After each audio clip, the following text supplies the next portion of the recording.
we all get sort of after February, rosters change, Milwaukee's and Toronto's and the 76ers the most. And to bring in Marc Gasol and to still retain, not have to give up, Serge, and you look at their guards coming off the bench, like they really have depth. And so apart from just agreeing with you,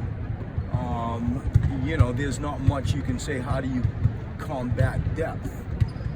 I don't know. But what I do know is I recognize it.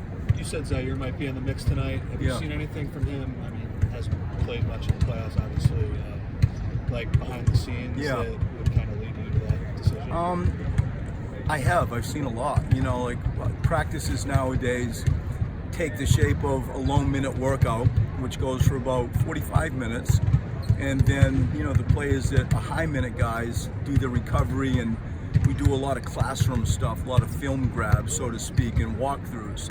And so during the low minute workouts, you have a chance to see him, and he is not afraid of the moment. Like, he doesn't care about a resume or 20,000 people, or if it's the NBA playoffs. He really sort of, as I judge him and see his personality, learn his personality more, that's my assessment of him, albeit early. That's my assessment of him.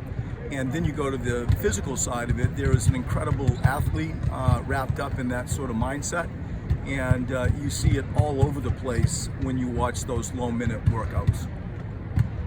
Brett, you guys are back in the second round, and while the team has changed, there's still that core group from last year, whether that's Ben, Joel, JJ and yourself. Do you sense there's anything different from those guys particularly that makes them more prepared to advance past this second round this year? I do, and it's just added experience. They have money in the bank, a little bit more money than they had in the bank as it relates to playoff experience. And as I have said before, how you ended, you should start. We lost to Boston. We started the preseason in September with those learning points from the Boston series, and now we've moved them forward, and it's now the middle of April, toward the end of April, and we're now in the second round of the Eastern Conference Championships. And it's you can see that there is just a little bit more wisdom, a little bit more polish, a little bit more recognition of what is to be expected, and there should be. That's the evolution of somebody's career.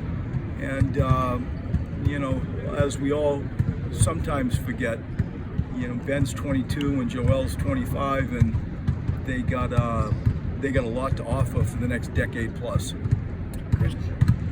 Last one, guys. Ben struggled with Kawhi during the regular season in some of these matchups. And like you said, he's 22 years old. What's your message as he heads into this series with that matchup? I mean, I think it's deeper than the matchup. It's recognizing that Toronto has two former defensive players of the year in Kawhi and Marc Gasol. They have a former first-team All-League defensive player in Danny Green. They have an all-star who plays defense in Kyle Lowry, and Siakam's going to end up being something very unique to our league, I believe.